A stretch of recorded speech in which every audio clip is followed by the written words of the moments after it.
There's this new rumor out there about Tesla which sort of has been confirmed now, and could it be bullish? Maybe. We don't really know exactly what's going on here. Let me show you. There's an interesting development. Tesla China acquired not one but two plots while building the energy storage factory. And this rumor now actually has been pretty much confirmed. This is where Tesla is going to build its next Megapack factory in Shanghai. We don't know though if Tesla is going to use this other piece of land for something else, or a second Megapack factory on top of the one that they are about to build. Is this where Tesla is going to build its next generation vehicle? The landmark KO1 was acquired by Tesla in December of last year, and this plot was in the approval for energy storage factory construction, and that's the river, so this is Giga Shanghai. And now there's more news that Tesla has received permits for construction of the Megapack factory in Shanghai. Sawyer now has reported on it too, and the estimated mass production date is Q1 of next year, and actual construction is supposed to start this month. The Tesla Megapack factory is going to be a big deal because the gross margins are higher in the energy business than they are in the automotive business. And if you like seeing Tesla stock being up to date, click the like button right now and subscribe, because I'm only posting the full daily news videos on this channel. And if you don't subscribe, you are sort of telling YouTube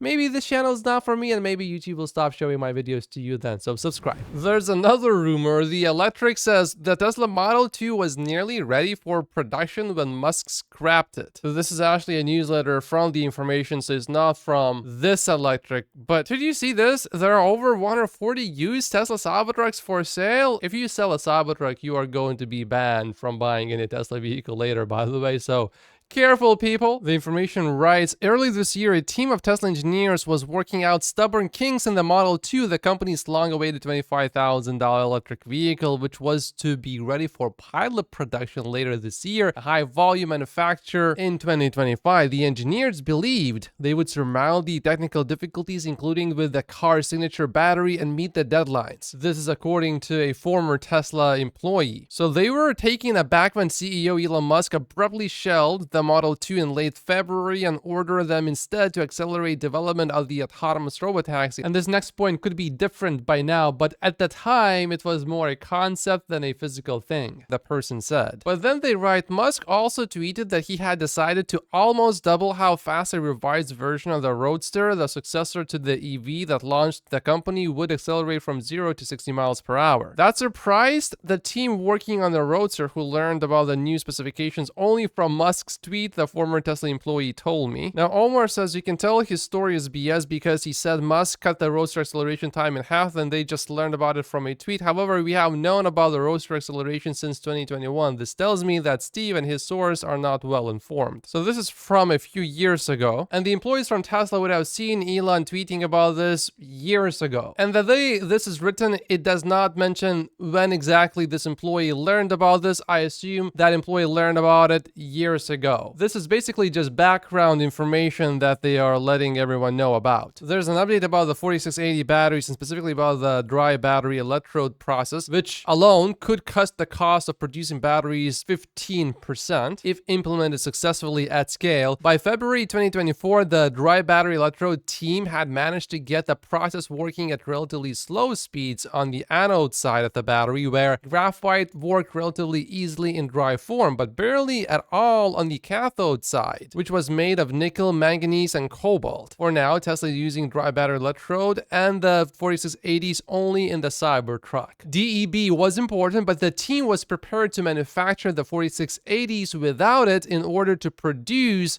the initial Model 2s later this year. So 4680s really would not have been the limiting factor, because if they don't use the dry manufacturing process, probably manufacturing would have been all right. And they could always add the dry battery electrode production method in subsequent iterations of the battery, according to the former Tesla employee familiar with the project. And perhaps most importantly, with or without DBE, the team expected to meet the 2025 deadline and produce a great best-in-class product, the former employee said. On Battery Day in 2020, Musk and Baglino also had described adding silicon to the anode to boost its energy and the car's driving range, but by February, the Model 2 team had abandoned this idea, since the goal with the Model 2 was low cost, not long driving range, according to the former Tesla employee. We know that the Robotaxi will be unveiled this year on August 8, and in his 2023 biography of a Tesla CEO, Walter Isaacson quoted Musk predicting that Robotaxi revenue would push Tesla's market cap to $10 trillion,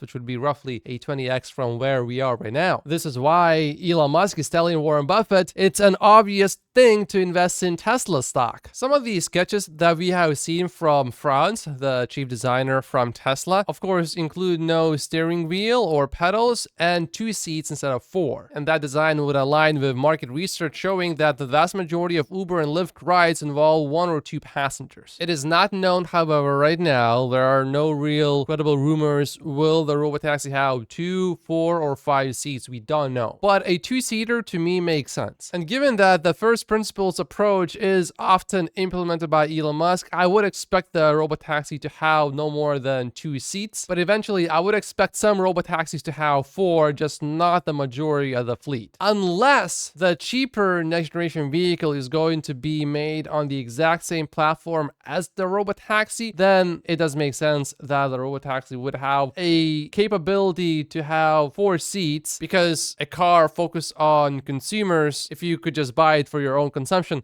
yeah, that car would have to have 4 seats at least. So if you see a Robotaxi with 2 seats, I would assume that the next gen vehicle is going to be built on basically a different platform. But if you see 4 seats, then the consumer-based next generation vehicle, I think, is going to come out soon, and it will be just an iteration on the Robotaxi instead of a brand new design. I'm generally a bit more conservative than Elon Musk, so I would have 4 seats, making it easy to have different vehicles. But with Elon Musk, I wouldn't be so sure about that. And then, of course, don't forget that Elon Musk said that the next affordable vehicles that Tesla is going to be building, that will be coming out soon, will be built on a platform that will sort of be in between the current and the next generation platform. So either way, we will have cheaper vehicles soon. It's just unclear to me right now if Tesla is going to use the Robotaxi platform at all for vehicles later that will be produced for consumers specifically.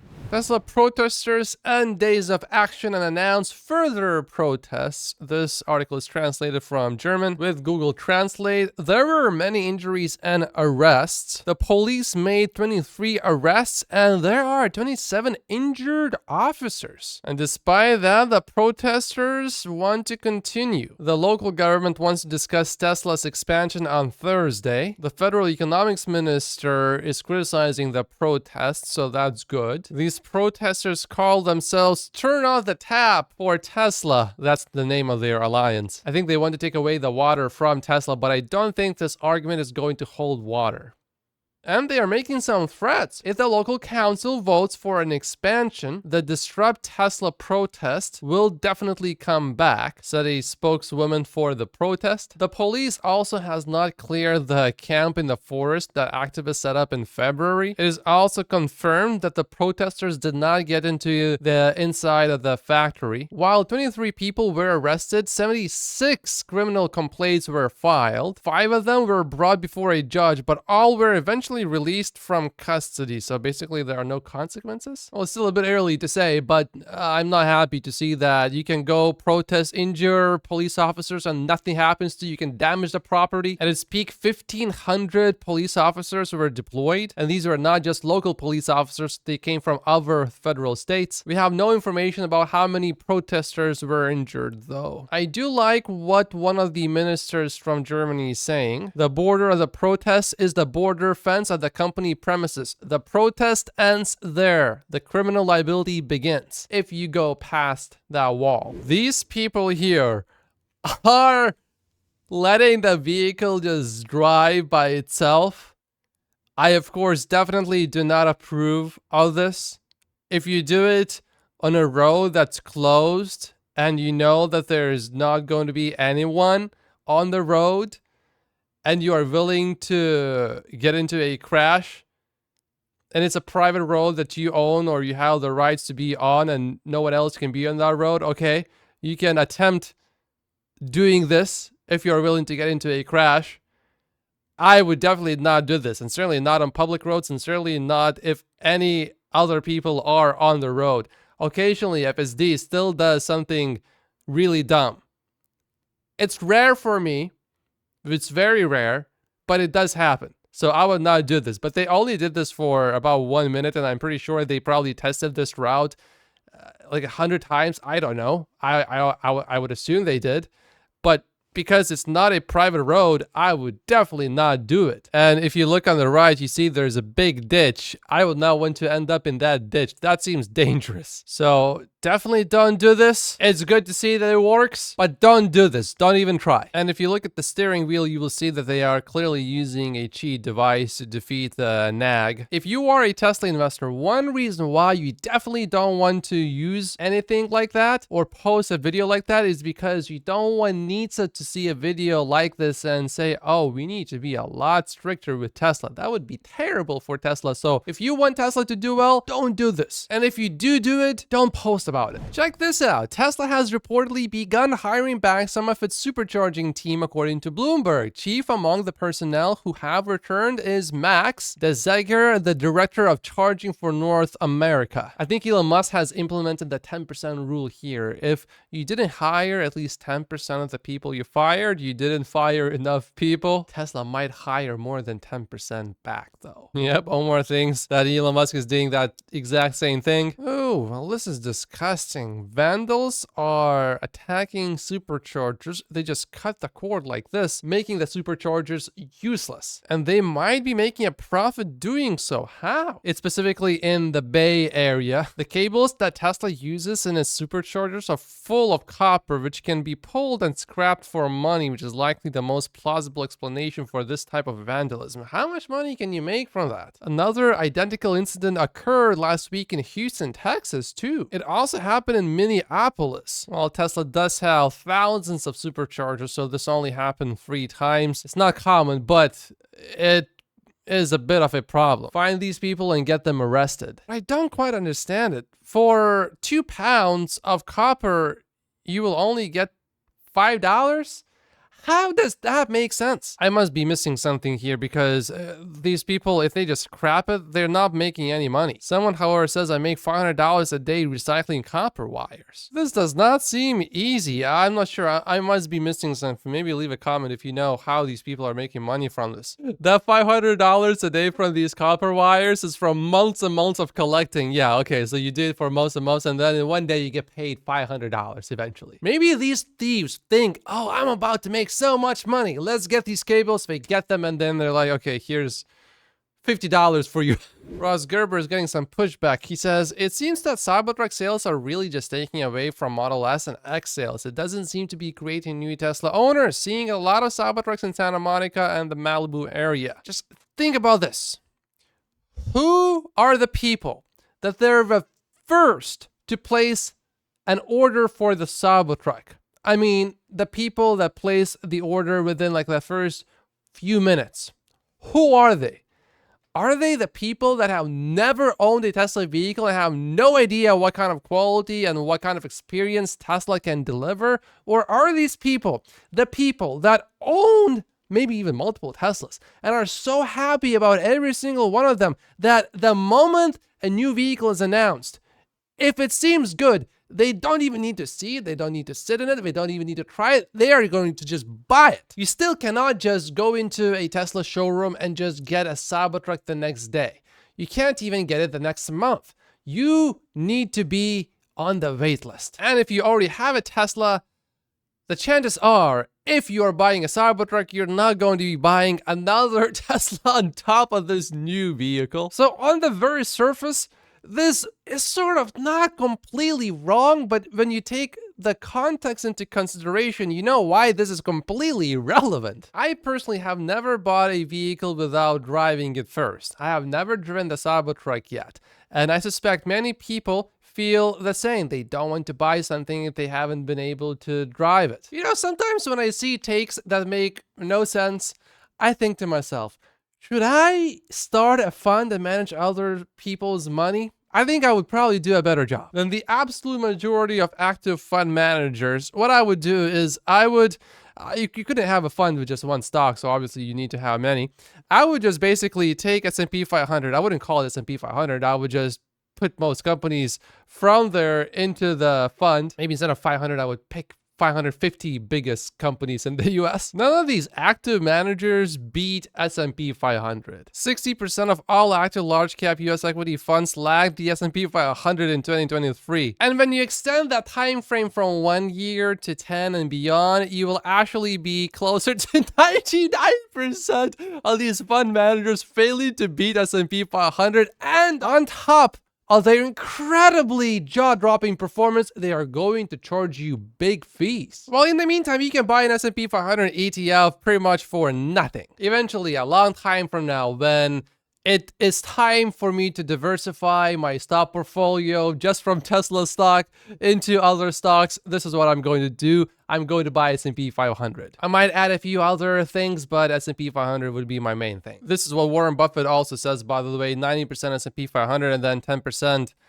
short-term bonds, I think. There's a bit more news coming out from China about Tesla's FSD. Basically, things are looking more positive. Here's someone trying FSD for 3 days, and 99.9% of his driving is handled by FSD. His conclusion is, it does not make random mistakes as often as he thought it would. Most problems he observed are pretty predictable and fixable. My main issue right now is lane selection. For example, if I have 6 lanes and I need to be in a very specific lane, occasionally, and by occasionally I mean maybe 20 to 30 or 40% of the time, it does not get the lane selection perfectly right. If it's a relatively simple road, let's say just 2 lanes, or even 3 lanes, usually it gets the simple ones right. But the moment it's a bit more complicated, it starts to, even if it eventually gets it right, it does this thing. It doesn't select it immediately from the get-go. It sort of is deciding between 2 lanes and it's doing this fishy thing. But I think that can easily be fixed with more data. Ray has been driving on the latest FSD version, and from his experience, FSD seems to have attained rapid acceleration at red light stops and harsh braking. It does feel smoother for him. My experience has been somewhat similar as well. I noticed only small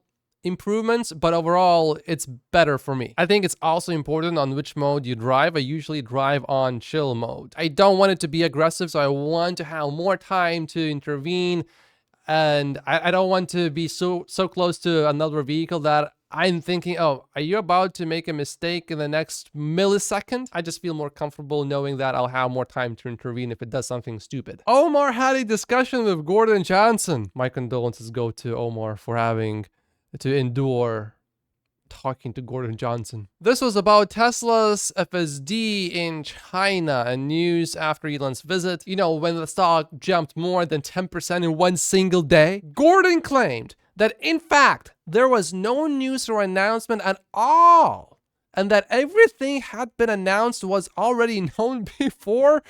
So yeah, obviously the stock just jumped more than 10% in one single day for absolutely no reason, right? When I tried to inform him about what had actually happened, he called me a liar. Well, calling Omar a liar for saying that was a lie. There's still definitely a lot of work for Tesla to do with FSD in China, but it's clear that things are moving forward and in the positive direction. Well, things are moving forward here in the US to hike tariffs on China EVs and offer solar exclusions. Chinese EVs to face 1 or 2% tariffs. You will not see a single Chinese EV on the US roads after this tariff, unless they are actually going to build them inside the US. In the meantime, BYD is trying to enter the insurance industry. They acquired an insurance company a year ago, which was officially renamed to BYD Insurance. So they are actually serious about this. I'm keeping this specifically just about EVs. There's a claim that you cannot go from New Jersey to the White House on one charge. Bradford is offering anyone $500 who is going to film him going from New Jersey to the White House. It's only 220 miles. If you start with 100%, you are going to make it. Oh, and Bradford got a couple of takers, so he's actually going to do it. I'm looking forward to it. Now, to be fair, if you buy a 2024 Nissan Leaf, which only has 149 miles of range, you are definitely not going to make it. Why are we even making these cars with such a low range? I guess if you only drive in the city, it's fine, but going anywhere outside the city and you're going nowhere. Well, I mean, you will still get to your destination, just it'll take you longer because you'll need to stop to charge more often. Coming back to Gordon Johnson for just 1 second. Omar points out that in 2020, Gordon Johnson said, "I couldn't be more bearish." And then right after he said it, the stock jumped, and then it jumped again, and then it jumped again. Whoa, some of these humanoid robots are getting crazy. Wow, okay. Well, if you are a human being and you can do that, that would be crazy impressive. Before you watch further, no one got hurt. Just remember that. It's all fine. He is actually going to hit the robot in just about 2 moments. Here you go. It's actually tiny. I thought it's like a size of a human being, but it's actually pretty tiny. It holds its balance pretty well. There's also an interesting disclaimer. The humanoid robot has a complex structure and extremely powerful power. Users are asked to keep a sufficient safe distance between the humanoid robot. The design, of course, looks a little familiar, but to some degree, all humanoid robots will look somewhat similar because they are humanoid. Rivian stock today is up 10%. Oh, it appears that it's because of that new tariff on Chinese EVs. Check this out. Sawyer has been getting a decent amount of DMs from followers buying Model Ys after Tesla introduced the special loan rate of 0.99%. Here's another one, and here's one more. We'll see when we get Q2 deliveries how this actually affected Tesla's deliveries. And GM has announced that starting this week, their Cruise division will begin supervised autonomous driving in Phoenix. For the past several weeks, Cruise has been mapping and collecting road information in Phoenix. Well, this is good news for Elon Musk. SpaceX is increasing prices for some US Starlink users due to increased demand. Prices will now be $120 a month from $90. Users in areas with excess capacity will see a cost decrease in their monthly subscription. If Starlink and SpaceX do well, then Elon Musk does not need to spend as much time over there. So overall, this is good for Tesla because Elon can spend more time at Tesla. That's it for today's video. Make sure to click the like button so that we can make sure that there's no shadow ban on this channel. Here's another video from my other channel showing that it's only getting about half of the views it would normally get because my videos are only shown to about 50% of the regular viewers in the first few days. And then after the first 3 days, it does push it out a little bit more, but because it's no longer news, it's old, no one's interested. So I appreciate everyone clicking the like button. That really helps. And going forward, I'm only publishing the full daily news videos on this channel, not on the old channel anymore. So make sure to subscribe if you haven't yet. Otherwise, YouTube may stop showing you these videos completely. Subscribing sends YouTube a strong signal that this is a channel you want to watch.